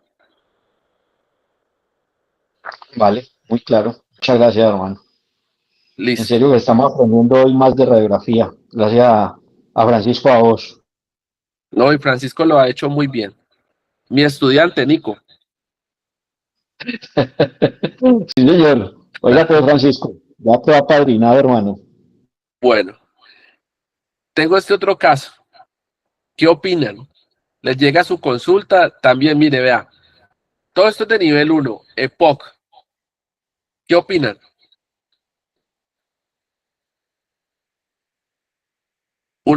Yo cuando vi esta radiografía, pues realmente uno queda como, bueno, ¿por dónde arranco? ¿Qué pasó aquí? Entonces vuelvo a lo mismo, se nos sale mucho de lo que queremos tener en las radiografías normales. Miren la columna de esta paciente, o sea, esta paciente, esa es una vista lateral. Miren esta importante escoliosis, tiene una rotoescoliosis. Mire que aquí prácticamente se hace un ángulo agudo de la columna, ¿cierto? Y más que observar la proyección póstero anterior, vemos una silueta cardíaca, pero yo no puedo decir si está aumentada o no. No puedo dar mucha razón del parénquima pulmonar. La proyección lateral es la que quizás pronto me pueda orientar. ¿Qué estoy viendo en esta radiografía? Pues puedo observar algo de los hemidiafragmas, ¿cierto? Puedo observar el corazón, pero no puedo decir si está aumentado de tamaño o no, porque toda esta alteración morfológica de la caja torácica en conjunto con la columna me altera una adecuada valoración del parénquima pulmonar y de todas las estructuras adyacentes. ¿Qué puedo ver yo acá? Unas radiopacidades muy difusas, unas reticulaciones que pueden estar ocupando un poco el espacio intersticial y que pueden estar más asociados a un proceso enfisematoso, una enfermedad intersticial, más que un proceso consolidativo. Pero quiero que los estudiantes conozcan este tipo de imágenes porque van a llegar a su consulta estos pacientes con una, miren qué volumen pulmonar puede tener un paciente de estos, qué capacidad vital forzada puede tener un paciente de estos, que obviamente va a llegar con afectación en su mecánica pulmonar y obviamente difícil de valorar. No sé qué observaciones tenga, por ejemplo, el doctor Ravalli o Nicolás o los otros colegas.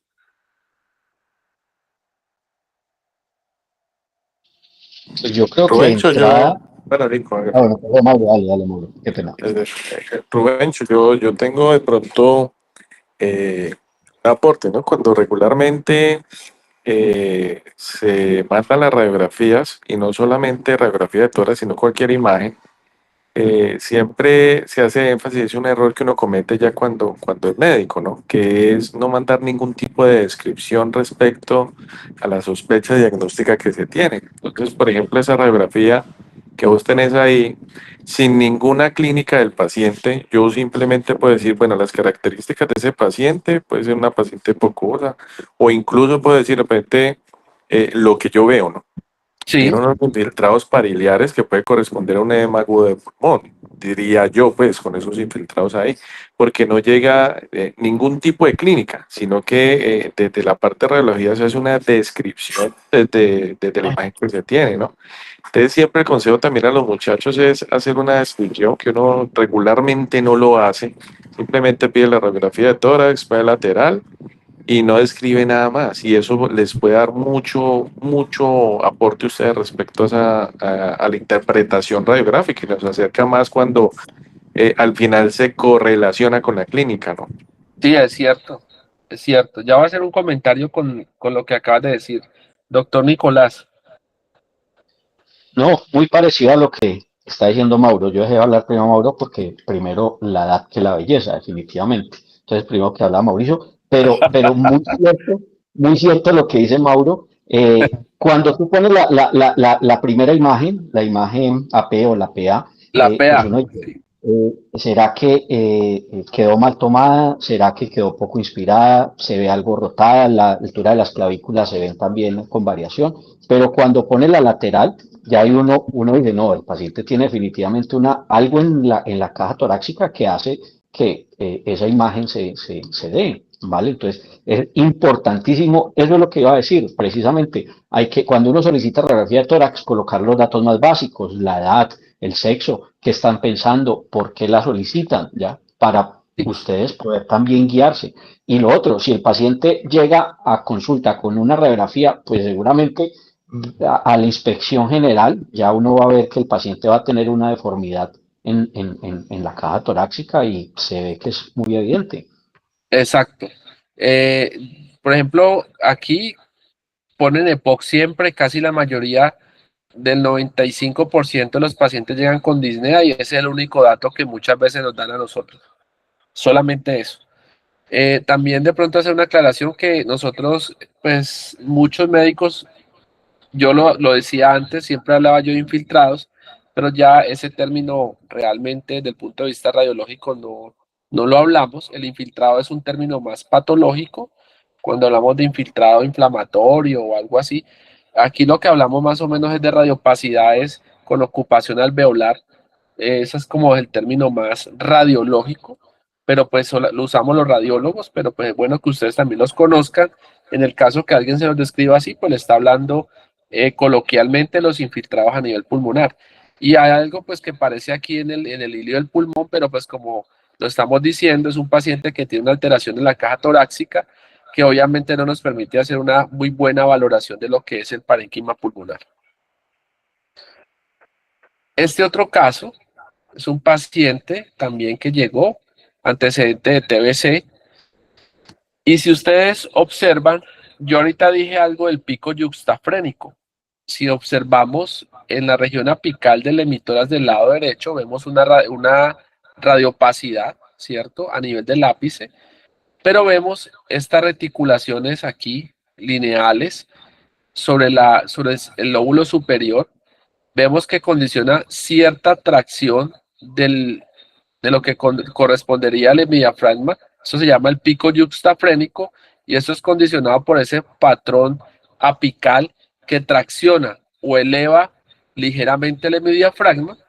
Vemos estos cambios a nivel intersticial. Esto prácticamente este paciente ha hecho unos cambios de fibrosis pulmonar a nivel de la región apical.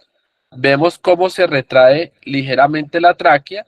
De hecho, miren, el diámetro que tiene la tráquea tiende a estar un poco dilatada. Y si nos vamos al emitoras del lado izquierdo, vemos esta radiolucidez a nivel de las regiones apicales que pueden corresponder a bulas. Vemos también estas banditas fibróticas aquí en la región apical y vemos obviamente que la trama broncovascular está un poquito como podemos decirlo, más acentuada, más marcada, y vemos que el hilio está ligeramente elevado. Eso, por ejemplo, son signos indirectos que nos pueden estar hablando que hay tracción, hay cambios fibróticos, no solamente las desviaciones de la tráquea, sino que puede haber concomitante a eso cambios fibróticos que retraen todo el parénquima del pulmón. Entonces, no sé qué comentario tengan mis colegas respecto a esta radiografía. Recordar que el paciente paga por toda la radiografía y arriba en la clavícula se ven los clavos y los tornillos. Sí, señor, sí, señor, así es. Tiene antecedentes de fractura de clavícula, así es, doctor Ravalli. Pero mire que ese dato es importante porque nosotros siempre miramos el pulmón y no miramos el hueso. Y a veces mirando el hueso también nos podemos dar cuenta si existe algún daño o algún proceso infiltrativo a nivel del hueso. Pero pues eso es básicamente, no sé qué crean. Voy a colocar aquí la proyección lateral y aquí se insinúa un poco esos cambios a nivel apical que yo les estaba comentando. Vemos el hilio libre, pero mire cómo se retrae un poco las bases del pulmón, pues básicamente condicionados por esos cambios fibróticos que tiene el paciente por secuela de tuberculosis. Por eso, una zona que jamás se debe olvidar de revisar son los ápices del pulmón. De resto vemos, mire el botón aórtico, vemos la sombra de la aorta y vemos el índice cardiotorácico pues en los límites máximos de la normalidad, y vemos aquí obviamente la superposición de la cámara gástrica. Este caso simplemente lo quería mostrar. Es un paciente que llega con fiebre, tos, dolor tipo pleurítico. Se realiza la radiografía y pues encontramos esta área consolidativa con presencia de broncograma aéreo, pues obviamente relacionado con una neumonía consolidativa. Con el doctor Ravalli, siempre que vemos esto, ya hemos hablado. Mira la cisura acá, doctor Nicolás. ¿Sí ves acá la cisura? Una cisura acá y otra cisura acá. Y vemos cómo la cisura delimita ligeramente el proceso consolidativo, ¿sí? Y que es importante acá, con el doctor Ravalli. Delgada, como yo estaba escribiendo anteriormente. Ahí se ve la cisura muy delgada, se dibuja, pero delgada. Exacto. Cuando tenemos estos casos y vemos que estas consolidaciones persisten más allá de 4 semanas, tenemos que cambiar nuestro panorama diagnóstico. Tenemos que pensar en procesos como los carcinomas broncogénicos del pulmón, o también tenemos que pensar en los linfomas pulmonares. También es importante recordar que estos procesos consolidativos se pueden complicar con abscesos pulmonares. Entonces, esta es una imagen típica de un proceso consolidativo en un paciente de un nivel 1. Rubencho, ahí en cuanto a la que acabas de decir, una pregunta, que es algo que, pues conceptos que de pronto manejan, he escuchado de algunos internistas con los que uno hace la parte asistencial. En cuanto a los cambios radiológicos que se dan por procesos infecciosos, ¿cuánto es lo máximo que uno puede esperar para decir definitivamente son cambios radiológicos normales, así persistan? Obviamente, comparando con la clínica del paciente, quiero decir, persisten cambios radiológicos, pero el paciente va hacia la mejoría, pero todavía en la radiografía infiltrados. ¿Cuánto tiempo yo puedo decir definitivamente son cambios asociados a la patología, o que ya tengo que pensar en que algo se complicó y pasó a ser otra patología? Listo. Te quiero responder con algo que yo siempre le comento a los estudiantes, que se me pasa a decir. Cuando nosotros leemos sobre las fases de hay un capítulo muy chévere en el Harrison que habla sobre las fases de hepatización pulmonar, de la fase amarilla a la fase gris, que más o menos ese proceso consolidativo pulmonar tiene un tiempo aproximado de 2 a 3 semanas, ¿sí? Ese es el tiempo que uno esperaría en que ya por lo menos haya una resolución de esa afectación del parénquima pulmonar. ¿Sí? ¿Sí te queda clara la respuesta allí, Nico? Ahora, sí. Ese es el tiempo que más o menos que uno siempre espera. se tiene en cuenta, que uno espera, y más si el paciente va hacia la mejoría. Exacto, y el mensaje para los estudiantes es que muchas veces no necesitamos radiografía de tórax para evaluar la mejoría del paciente. Si el paciente clínicamente va bien, muchas veces no necesitamos una radiografía de control. Es diferente que el paciente empeore su cuadro clínico, no mejore, y pues ahí sí, obviamente, como estamos diciéndolo, hay que buscar otras etiologías. Hay un capítulo que el doctor me regaló muy chévere, el doctor Ravali, que llama la neumonía que no cura, ¿cierto, doctor? ¿Así es que se llama? Sí, señor. Exactamente. De la Universidad de Antioquia. De la Universidad de Antioquia. Entonces, sí es bueno que nosotros miremos estos casos y analicémoslo muy bien, miremos el contexto, quién es el paciente, porque muchas veces no son neumonías, sino que son tumores pulmonares. Ya voy a terminar. Este es un niño. El otro día les hablaba a mis futuros colegas de sexto semestre. Este es un niño de más o menos un añito de edad que llega por disnea, llega con dificultad respiratoria y se le hace esta radiografía y se encuentra esta opacidad, ¿sí? Esta opacidad, cuando la vemos, podemos diferenciar un poco la silueta cardíaca y la silueta cardiotímica. El timo lo podemos observar y vemos esta radiopacidad que ocupa el del tercio medio al tercio superior del emitórax del lado derecho. Y se le hace esta proyección lateral.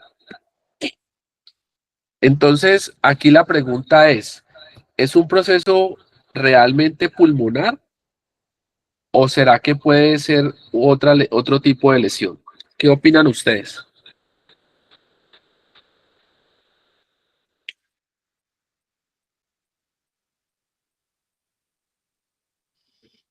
Relacionar con clínica, como dices. Parece que fuera extrapulmonar porque no hay ningún desplazamiento visible por ahora. Ni en la tráquea, ni nada, ¿cierto? Entonces, nunca se nos olvide que en los niños, cuando vemos este tipo de alteraciones, aún en los adultos, pero en los niños puede pasar, los tumores del mediastino posterior, ¿cierto? En este caso, recordemos que de la columna salen muchas estructuras, sobre todo raíces nerviosas, y en el caso de los niños, siempre pensemos en los neuroblastomas a nivel del pulmón. También están los schwannomas. En los adultos pensemos más en enfermedades metastásicas a nivel pulmonar. También en el paciente que ha tenido TBC, pensemos en la enfermedad de POT, que puede condicionar una espondilodicitis y puede obviamente abombar los discos intervertebrales y tener una ocupación o un desplazamiento a nivel del mediastino posterior por la contigüidad que hay.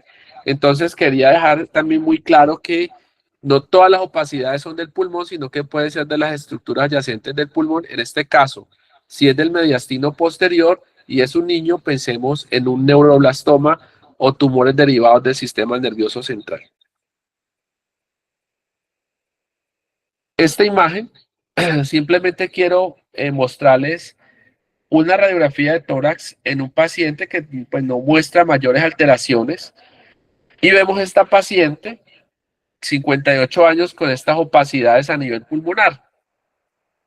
Estas opacidades fueron interpretadas como edema pulmonar. Pero resulta que esta paciente no tenía edema pulmonar, sino que tenía implantes mamarios. ¿Listo? Esta paciente llegó con un cuadro de disnea, de tos, y ya luego, después de que dijeron que era una edema pulmonar, ya dijeron que era una neumonía multilobar. Por eso la proyección lateral es muy importante. En esta radiografía quiero llamar su atención, yo ahorita dije, en la anatomía del tórax, después de que hablamos, mire la aorta, el botón aórtico y la aorta torácica como se ve bien en este paciente, es un paciente delgado, y aquí vemos esta línea que se ve acá, se llama la línea de la ácigos, aquí, y vemos la línea paraaórtica, y vemos las líneas paravertebrales. Cuando vemos cambios en estas líneas, ojo porque puede haber alguna ocupación mediastínica. Mira la cisura, es una cisura que se marca, no es patológica, es normal, vemos unos hilios normales, prácticamente eso es un paciente con una radiografía de tórax dentro de límites normales, y eso es un parénquima normal, y eso es un paciente con implantes mamarios, como le digo, que puede simular un edema pulmonar.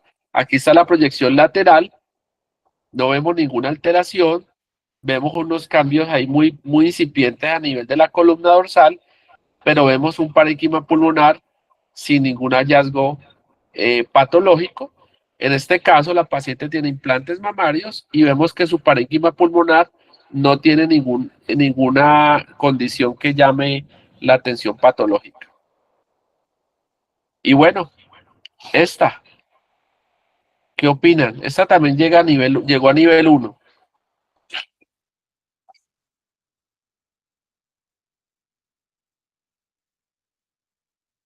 Esa mis colegas de sexto semestre ya la vieron. Tiene un neumo derecho. Es un neumotórax importantísimo, es un neumotórax. Vemos que no hay trama broncovascular, vemos aquí la línea pleural, vemos el colapso del pulmón, es un tipo de atelectasia pasivo porque lo está empujando el pulmón.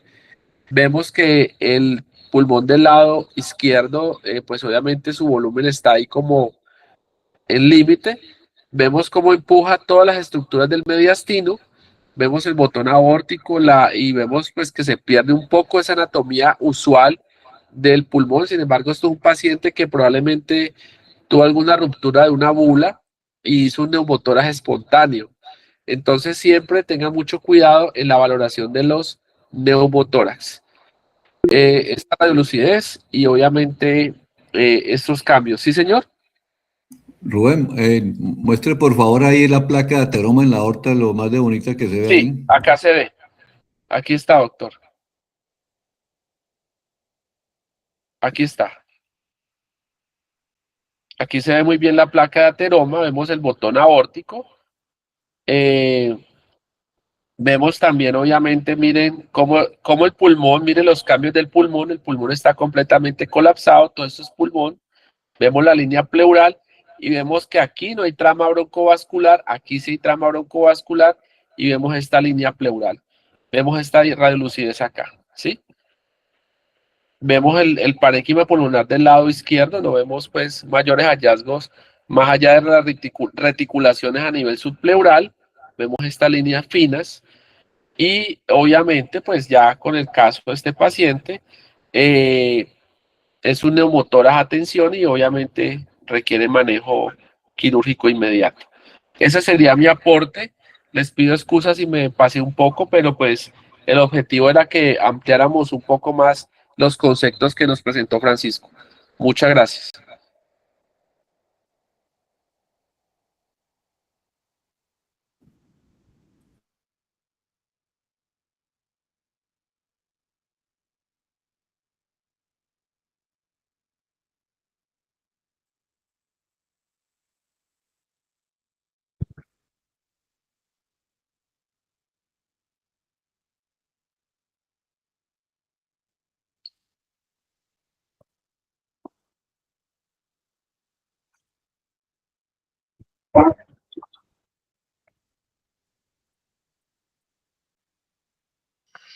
De mi parte, nada por aportar a la charla, me parece la charla muy clara, de Francisco la llevó súper bien, con la ayuda de Rubén, me parece que la charla muy bien dirigida.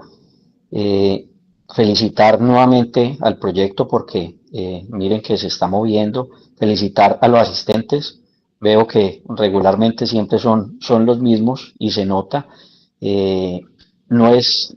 Yo sé que salirse de pronto un poquito del horario y conectarse a una charla a veces no pues digamos lo que puede excluir algunas otras actividades, pero miren que si yo sigo aprendiendo, yo que veo radiografías de tórax todos los días, lo que ustedes están aprendiendo es mucho más. Entonces, estos espacios definitivamente son para aprovecharlos, para sentarse muy juiciosamente a poner cuidado a lo que los compañeros están diciendo, porque es lo que normalmente ustedes van a hacer. La radiografía de tórax, como lo han dicho Rubén y como lo dijo por allá Francisco, es como el electrocardiograma. Todos los días nosotros los médicos generales lo vemos en el servicio de urgencias, de hospitalización, nos llegan a consulta externa. No es fácil leerla, nadie dice que lo sea, pero ¿qué nos va a ayudar o qué nos va a hacer un poquito más expertos en poderla ver y en poderla interpretar? Verla todos los días. Todos los días uno ve una, dos, tres, cuatro, la cantidad, lo mismo que un electrocardiograma. Acostumbrarse primero a ver lo normal, lo mismo que en el electro. Uno se va grabando las imágenes y cuando uno ya identifica algo diferente, entonces ahí meterse por ahí, ¿qué será que tiene este paciente? Individualizar cada paciente, siempre individualizarlo según el caso clínico, según la clínica de mi paciente. Si el paciente viene con algo agudo, con síntomas respiratorios, pues muy seguramente lo que yo voy a encontrar en la radiografía va a ser un proceso infeccioso. Si viene con algo crónico, si viene con pérdida de peso, ya si viene con síntomas sugestivos de TB, por ejemplo, pues ya yo también me voy orientando hacia qué puede ser. Si pacientes de trauma, pues muy raro que vaya a encontrar imágenes en el parénquima y que sea una neumonía. Muy seguramente van a ser contusiones, hemotórax, neumotórax, etcétera, etcétera. Entonces, felicitarlos porque me parece la charla muy enriquecedora. Los felicito. Muchas gracias y también quiero felicitar a Francisco por su gran presentación. Yo les quiero hacer un comentario. Antes yo decía que para uno ser experto en radiografía de tórax tenía que ver más o menos 300 imágenes. Hoy digo que no. Hoy digo que todos los días aprendo más. Todos los días veo más imágenes. Cada que yo enseño aprendo más. Cada que comparto con mis colegas y también me retroalimentan de lo que ellos ven en la parte clínica, aprendo más. Entonces, hablar de que uno se vuelva un experto al final de una radiografía de tórax, a veces considero que no, que hay que todos los días aprender. Y eso no solamente para la radiografía de tórax, sino también para nuestro ejercicio médico. Todos los días aprendemos de todo lo que nosotros hagamos. Felicitar a los que estuvieron hasta el final, porque me parece que es parte del compromiso que tenemos con nosotros mismos, y no con la universidad, sino con nosotros mismos. Todos los días tenemos que seguir creciendo, todos los días hay un reto, y quiero que ustedes sigan con esta iniciativa, los sigo apoyando, muy emocionado, Francisco, porque usted, mejor dicho, la rompió hoy con su charla de tórax, y aquí nosotros estamos también para poder orientar a ustedes, que ustedes no caminen por esos caminos espinosos por los cuales a veces hemos pasado nosotros, sino por el contrario, evitar que pasen por ellos y que ustedes aprendan con nosotros. Entonces, hermano, felicitaciones y excelente. Muchas gracias. No, muchas gracias pues, a todos ustedes por estar acá, por tomarse el tiempo. A los doctores, pues no, la verdad, nunca había hecho una exposición a doctores, o sea, tantos, y bueno, pues por algo uno empieza. Y pues de verdad, muchas gracias al doctor Rubén por el asesoramiento. Yo sé que uno pues siempre se debe surtir pues de las personas que más saben para que todo salga bien, y pues de verdad muchísimas gracias a todos de corazón, y pues a los doctores sí, mis más sinceros agradecimientos por tomarse el tiempo, por estar ahí y pues por escucharme.